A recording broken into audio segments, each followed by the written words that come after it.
Kanpur police को मिली अपराधियों को गिरफ्तार कर अपराध मुक्त जनपद बचाने के क्रम में चलाए जा रहे अभियान के अनुपालन में पुलिस उपायुक्त अपराध कानपुर, पुलिस उपायुक्त पूर्वी जोन कानपुर नगर व अपर पुलिस उपायुक्त पूर्वी जोन कानपुर नगर एवं सहायक पुलिस आयुक्त महोदय कलेक्टरगंज के निर्देशन में व प्रभारी निरीक्षक हरवंश मोहाल के कुशल पर्यवेक्षण में थाना हरवंश मोहाल की टीम के अथक प्रयास से थाना स्थानीय से इनामिया वांछित अपराधी जिसने वादी के 25 लाख रुपए चोरी कर लिए थे, जिसके संबंध में थाना स्थानीय पर मुकदमा संख्या 31/2024 धारा 379, 427, 420 भादवी पंजीकृत किया गया था, जिसमें अभियुक्त की गिरफ्तारी के लिए पुलिस उपायुक्त पूर्वी महोदय द्वारा 25,000 रुपए का इनाम घोषित किया गया था। इनामिया वांछित अभियुक्त को थाना हाजा की पुलिस के अथक प्रयास व हर संभव स्थान में दबिश देते हुए अभियुक्त सुनील दुबे उर्फ लल्लू पुत्र श्यामलाल दुबे निवासी ग्राम भरपुरा थाना पड़ी जिला मिर्जापुर को सिद्धेश्वर मंदिर से मरी कंपनी पुल की ओर जाने वाले रास्ते पर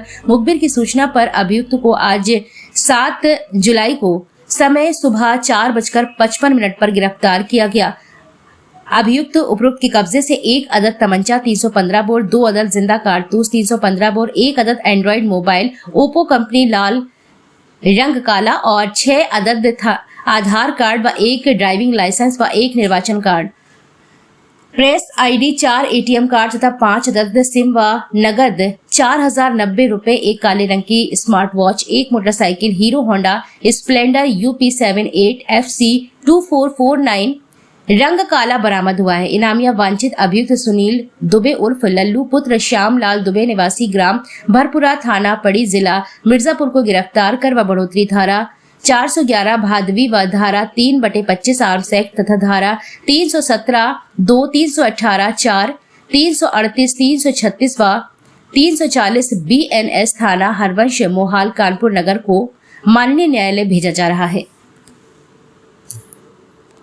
ये आप देखिए कि ये जो एक्यूज है, इसका जो आपने क्रिमिनल रिकॉर्ड देखा होगा, 12 से ज़्यादा स्टेट में इसने जो क्राइम किया है और अभी जैसा बता रहा था कि MP में जबलपुर में करीब 4.5 साल जेल में रहा है।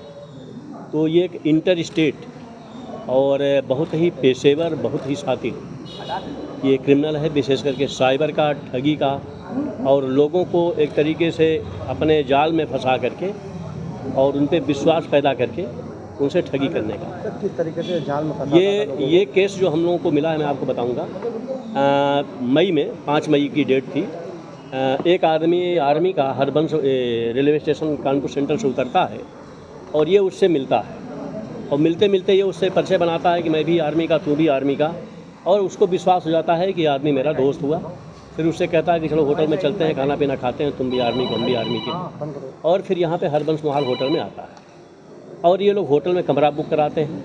कमरा बुक कराने के बाद जो आर्मी का जो आदमी था वो जब नहाने के लिए जाता है, उसी दौरान ये उसका पासपोर्ट, बाकी चीज़ और ATM लेकर के वहाँ से फरार हो जाता है। जब तक वो निकलता है तो वो देखता है कि मेरा दोस्त कहाँ गया, और जब नहीं देखता है तो अपने बाकी चीज़ों को देखता है, तब तक उसके जो है पैसे, बाकी चीज़ साफ हो जाती है। तो वो थाने पे आता है, या बेसिक सूचना वो देता है, CCTV फुटेज खंगालते हैं, मैं दे दूंगा आप लोगों को CCTV फुटेज। और ये 5 मई की वारदात थी। उसके बाद फिर एक कलेक्टरगंज में वारदात करता है। ये 2 वारदात करने के बाद यहाँ से फिर ये फरार होता है। उसके बाद इस घटना को हम लोगों ने चैलेंज के रूप में लिया और हमने 20 दिन तक इसको ले जाना भाई पीछे, 20 दिन तक स्टेशन के आसपास, 1 मिनट, 20 दिन तक स्टेशन के आसपास ढुकाए लगाया, आर्मी के बेस में, वर्दीधारी के बेस में अपने पुलिस को जवानों को, कि शायद वो बंदा फिर आएगा और फिर किसी न किसी को ठगी करेगा। कलेक्टरगंज में कौन सा अपराध किया था? एक डिटेल में बताते हैं, ठीक है, बता देंगे अभी आपको। जब उसको हम लोग मतलब उसकी डिफाई करते हैं, वो फिर आता नहीं। इस दौरान इसके जो भी थे, इसका कोई डाटा नहीं था। डाटा नहीं होने के बाद फिर हम लोगों ने इसके जो बैंक में थे नंबर जिनके गया था, उन नंबरों को टटोलना शुरू किया। उसके आधार पे जो नंबर मिले, फिर एक हम लोगों ने डिटेल स्केच तैयार किया और पूरी सर्विलांस की टीम इसको खुद में मॉनिटर करता रहा। लगभग 45-46 दिन लगातार इस पर होमवर्क होता रहा और उसके बाद फिर नंबर निकलते हैं, लेकिन वो भी नंबर 1 दिन, 2 दिन, 3 दिन के बाद बंद होते चले जाते हैं। फिर उन नंबरों का हम लोगों ने डिटेल सर्विलांस लिया और बाकी चीज़ों को इंटरसेप्शन पे लिया और ये लगभग 30 दिन हम लोगों ने किया। फिर इसके सर्विलांस हम लोगों ने किया, वो टेक्निकल जानते हैं आप, उसको डिटेल बताना ठीक नहीं है। यूज करता था और ये रूट को, ट्रेन के रूट को करता था, और इसको हम लोगों ने कलकत्ता से लेके चंडीगढ़ तक इसके केस थे करनाल में, वहाँ पे, फिर मध्य प्रदेश में, झारखंड में, छत्तीसगढ़ में। पिछले 15 दिनों से हमारी टीम इसके पीछे पीछे और ये आगे आगे चल रहा था। और कभी ये मोबाइल बंद करता था, फिर खोलता था, फिर बंद करता था। जब तक हम पहुँचते थे तब तक उस प्लेस से वो दूसरे प्लेस पे चला जाता था। तो फाइनली जो हमारी टीम थी हरबंस मोहाल की और कलेक्टरगंज की, जिसमें रवि दीक्षित हैं जिनको चोट लगी है, ये भी एक हफ्ता बाहर रहे थे उसी ऑपरेशन में। हमारे ये वाजपेयी हैं जो नयागंज सुतरखाना चौकी इंचार्ज हैं, ये लोग पूरे लगे रहे, पूरी टीम लगी रही और सर्विलांस की टीम लगी रही। और फिर फाइनली जब इसका मूवमेंट हुआ है यहाँ पे, तो हरबंस मोहाल और बाकी पूरी टीम ने इसको अरेस्ट किया। इस पे जो क्रिमिनल रिकॉर्ड आप देख ही रहे हैं किस तरीके से है। इसका एक बहुत सातिराना अंदाज है। ये अपनी एक टीम बना के रखता है, विश्वास किसी पे नहीं करता। इसने पूरे 1 महीने के सर्विलांस में हम लोगों को इसने ये नहीं बताया कि मैं इस पॉइंट पे जा रहा हूँ या इस पॉइंट पे आ रहा हूँ। आप समझ सकते हैं कि कितना बड़ा मुश्किल काम अगर कोई नहीं बताता है, उसको ट्रैक करना, उसको निकालना। सर क्या देखा जाए टीम का सरगना सबसे बड़ा यही था?